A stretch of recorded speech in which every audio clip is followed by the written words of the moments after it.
국회 입법데이트의 이익선입니다. 한국은행에 지급결제제도의 감시 권한을 명시적으로 부여하고요.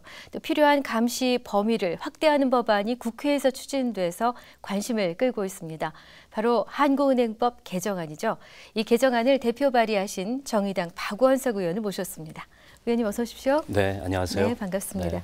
지난달에 한국은행법 개정안을 대표 발의하셨는데 네, 그렇습니다. 일단 용어들이 좀 어렵습니다. 네. 법안을 들여다보기 전에 지급결제제도가 무엇인지 좀 자세히 설명을 부탁드리겠습니다. 그 지급결제제도는 가장 쉽게 설명을 드리자면 지급을 완료하는, 완결짓는 그런 네. 시스템을 말한다고 얘기를 할 수 있습니다. 네. 우리가 상거래나 금융거래를 할 때 현금으로 상대방에게 그 지급을 한다면 그 돈이 제대로 전달됐는지를 별도로 확인할 필요가 없습니다. 그렇죠. 그런데 계좌이체를 한다거나 네. 수표로 결제를 한다거나 네. 또 어음, 신용카드, 증권 결제 이런 걸 할 경우에는 금융기관이 이걸 제대로 전달해서 완결을 지었는지를 결정하는, 확인하는 그런 시스템이 필요한데 아하, 네. 이런 시스템을 총칭해서 지급결제 시스템이라고 부릅니다. 네. 그 지급결제제도 종류에는 크게 네. 보면 한 두 가지 정도가 있는데요. 네.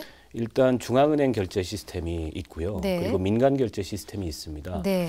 그 대부분의 나라들이 거액 결제의 경우에는 중앙은행이 중심이 된 그 중앙은행 결제 시스템을 운영을 하고 있고 네. 우리나라도 한국은행이 중심이 된 그 BOK 와이어라는 네. 이 중앙은행 지급결제 시스템을 이용을 하고 있고요. 네. 네. 민간 결제 시스템은 그야말로 이 민간 기관들이 참여하는 결제 시스템을 말하는데요. 네.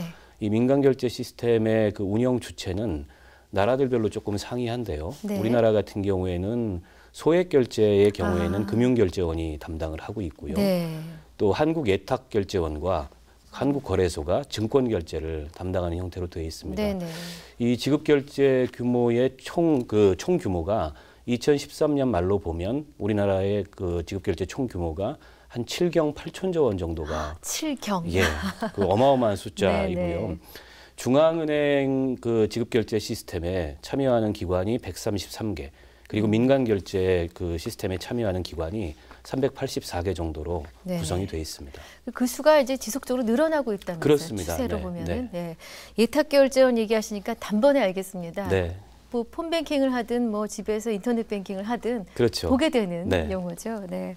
근데 이제 지급결제제도를 얘기할 때 항상 나오는 얘기가 이 안전성과 효율성 문제라고 합니다. 네.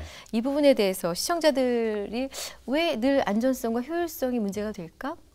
어떻게 설명해 주시겠습니까? 안전성이라는 것은 말 그대로 네. 지급결제가 안전하게 완료되도록 한다는 것을 의미하는 네. 것이고요.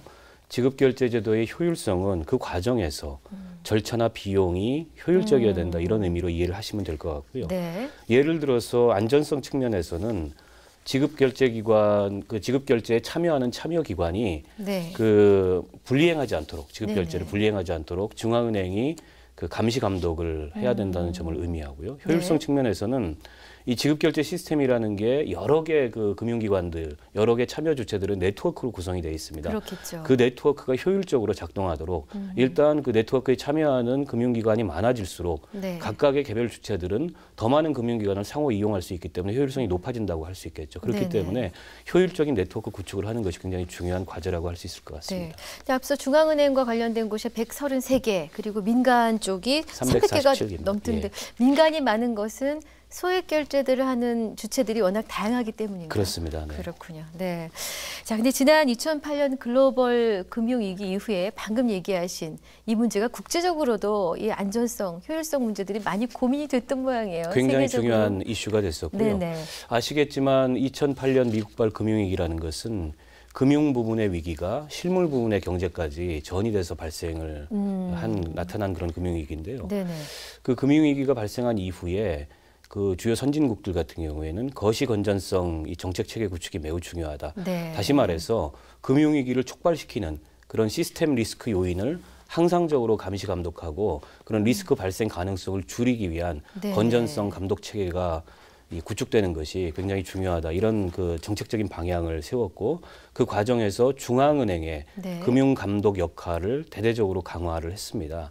특히 이 지급결제 같은 경우에는 어떤 금융위기든 그것이 표면화될 때는 네네. 이 지급결제의 그 리스크로 나타날 수 있기 때문에 네네. 매우 중요한 그 감독의 대상이라고 할 수 있을 것 같고요. 예. 미국 같은 경우에 그 2008년 금융위기 이후에 거시 건전성 감독과 소비자 보호 강화라는 두 개의 커다란 정책 방향을 중심으로 움직였습니다. 도드 프랭크법이라고 그 많이 들어보셨을 텐데요. 그게 이제 월스트리트의 건전성을 강화하고 네. 소비자를 보호하기 위해서 만들어진 법인데 네. 이 도드 프랭크법을 통해서 여러 개로 흩어져 있던 연방 규제 감독 기구들이 통합이 됐고 또 금융 소비자 보호 기구인 금융 소비자 보호국이 연방준비제도 이사회 산하에 네. 설치가 됐고요. 또 여러 개의 금융감독 기구들 간의 총괄 조정 기구인 금융안전감시위원회가 설립이 됐습니다. 네네.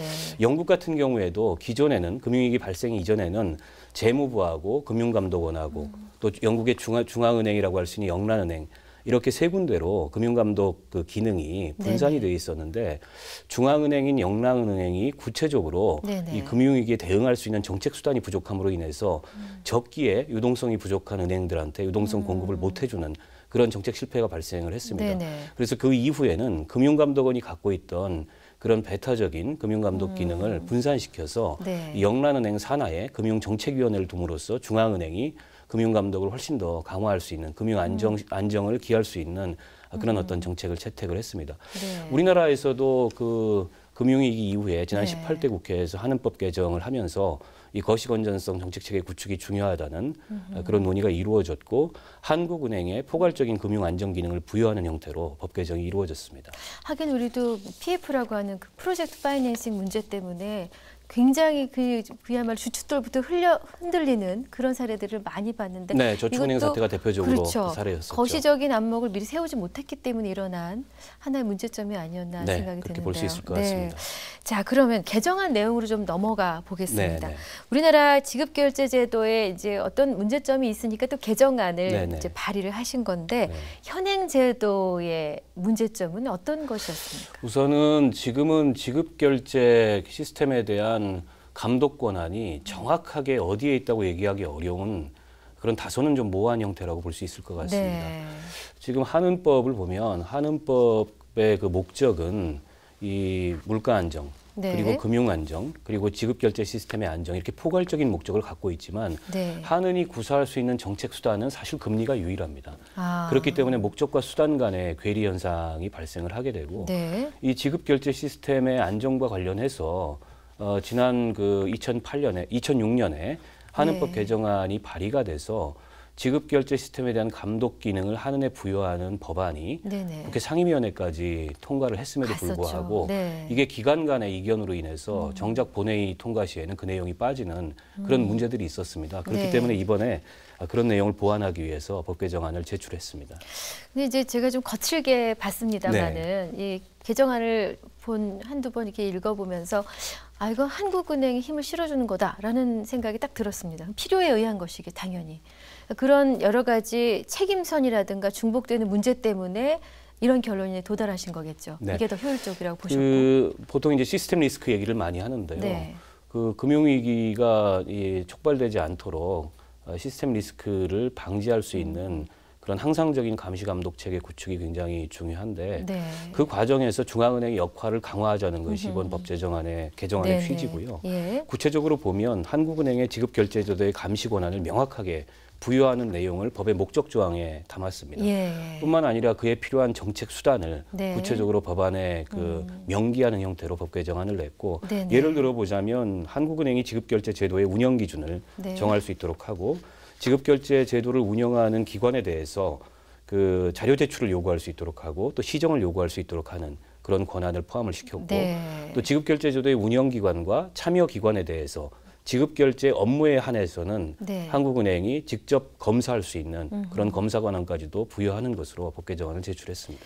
그러니까 앞서 추구하는 목적이 중대하고 여러 가지인데 반해 할 수 있는 수단은 금리밖에 없다라는 거기에서 출발해서 지금 많은 권한을 부여해서 목적에 부합하게 하자. 네. 이런 취지로 해석이 네, 되는데요. 근데 사실 지난 국회에서도 이 지급 결제 권한을 강화하는 법안이 추진됐지만 통과가 안 됐지 않습니까? 네, 그렇습니다. 그리고 금감원의 기존 기능에다가 한국은행까지 뭐 더해지면은 뭐 중복이 된다. 정말 관련된 금융기관들 너무 힘들어진다부터 해서 여러 가지 이제 문제들이 드러났었는데요. 이 문제는 어떻게 풀어가야 될까요? 그 중복 업무 부담이나 예. 실효성 논란이 있는데요. 정확하게 얘기하면은 이제 그런 논리는 금융정책당국과 또 이 금융계의 네. 그런 논리였습니다. 그런데 여러 전문가들의 의견도 그렇고 네. 제 의견도 그런데요. 2008년 금융위기에 국제적으로 나타나고 있는 이 금융감독 정책의 변화를 네. 보면 한국은행의 지급결제 제도에 대한 감시 권한을 부여하는 것은 어쩌면 당연한 그런 네. 제도 개혁이라고 보여지고요. 그리고 미시적인 감독과 거시적인 감독, 이게 서로 다른 그 감독의 영역인데 네네. 그 두 가지를 그 분산시켜서 한다 그래서 그걸 중복 업무라고 중복 규제라고 보는 것도 다소는 좀 납득할 수 없는 논리입니다. 예를 네. 들어서 보자면 도로공사는 도로를 관리하고 네. 철도공사는 철도를 관리할 테니 국토교통부는 없어도 좋다. 이런 논리하고 저는 유사하다고 생각하거든요. 아하. 하지만 국토교통부의 정책조정 기능 같은 게 없다면 사실은 대중교통 체계에 굉장히 큰 혼란이 올 수 있거든요. 네네. 그런 것처럼 이 거시감독 기능과 미시감독 기능이라는 것은 중복된 것이 아니고 네. 얼마든지 서로 이렇게 분리시켜서 감독하고 또 상호 견제할 수 있도록 하는 그런 장치라고 보여지고 있고요. 그리고 선진국 같은 미국에서는 무려 한 10여 개의 감독기관이 네. 서로 다른 감독 그 영역에서 이 감독을 합니다. 연방준비제도 이사회도 있고 또 증권감독위원회도 있고 네. 예금보험공사도 있고 또 신용조합감독청 이런 한 10여 개의 기관이 중복되지 않는 업무를 가지고서 금융감독 역할을 하고 있기 때문에 네. 지금 그 금융당국이나 혹은 금융업계에서 얘기하고 있는 중복이다, 실효성이다 이런 논란은 지금 네. 세계적으로 형성된 추세로 볼 때 맞지 않는 그런 주장이라고 보여지고요. 지난 그 18대 국회 때 네. 한은법 개정안에서 이 지급결제 제도에 대한 감시 감독 기능을 분명히 하는 내용이 빠진 것도 어떻게 보면 이 문제를 기관 간의 밥그릇 다툼 형식으로 형태로 이렇게 이제 자꾸 그렇게 몰아가는. 비화시키면서 네. 이게 좌절됐던 경험이 있기 때문에 예.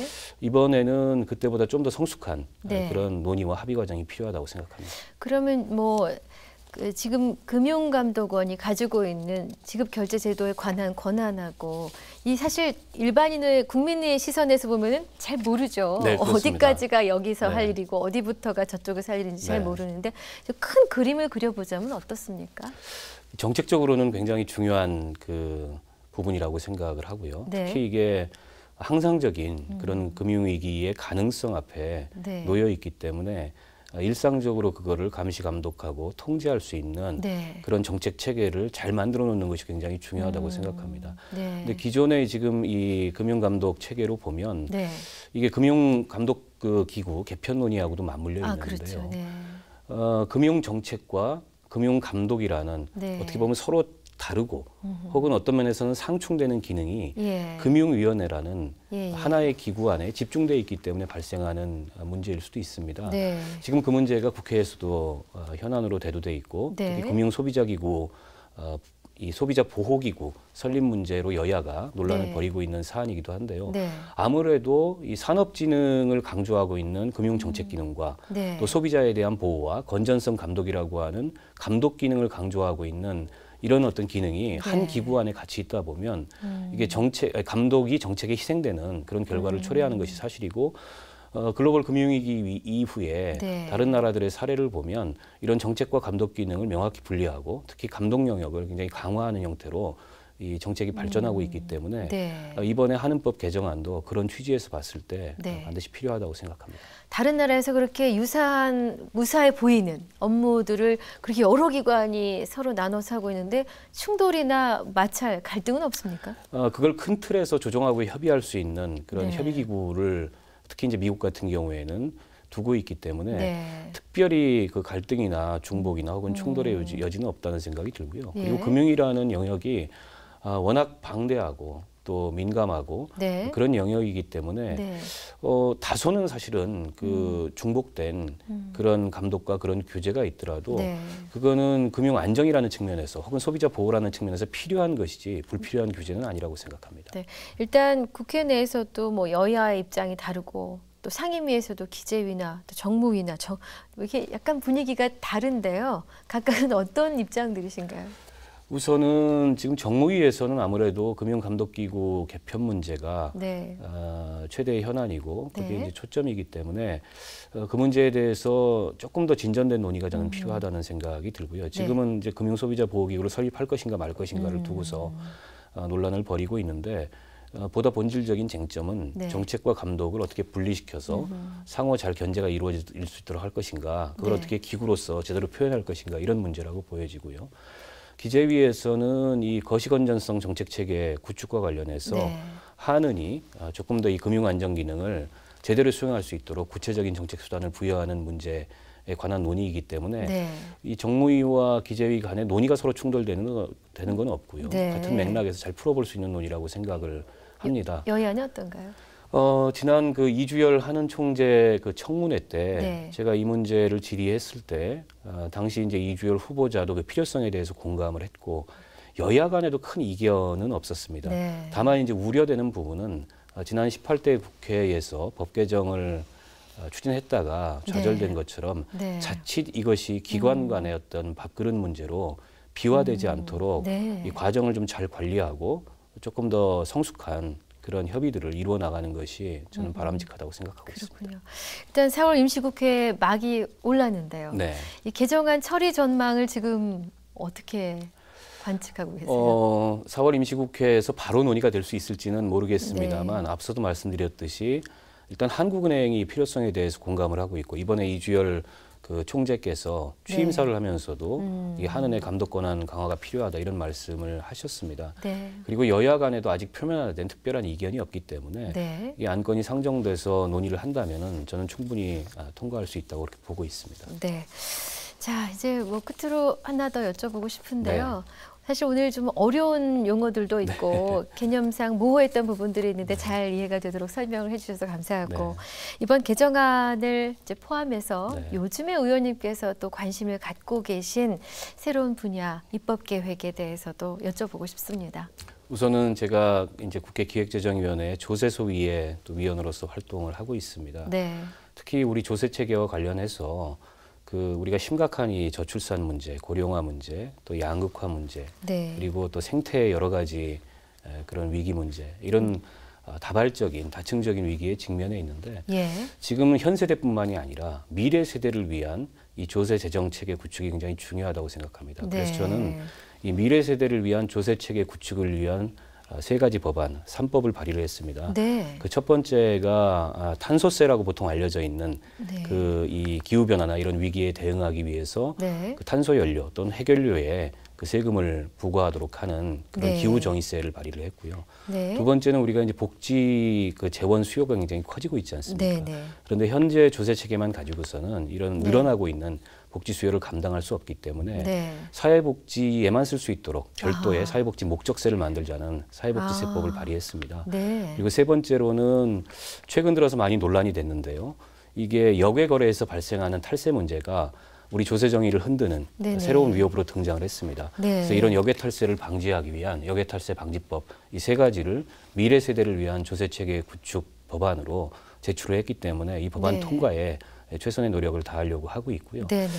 끝으로 이제 지방선거가 얼마 남지 않았습니다. 네네. 그런데 우리 그 지방 그 자치의 현실로 보면 분권도 문제고 또 네. 지방 재정 현실이 굉장히 열악합니다. 예, 예. 그렇기 때문에 지방 재정을 확충하고 지원할 수 있는 네. 그런 법안을 제가 이번에 그 이 저 지방자치발전특별위원회에 예. 위원으로 참여를 하고 있는데 이 특별위원회 차원에서 그런 예. 법안들이 마련될 수 있도록 노력할 생각입니다. 아, 바쁘십니다. 네. 의원님 지금 관심을 쏟고 있는 3가지 법안으로 저희 입법 데이트에 또 나오셔야 될 것 같은데. 네, 고맙습니다. 네, 감사드립니다. 네.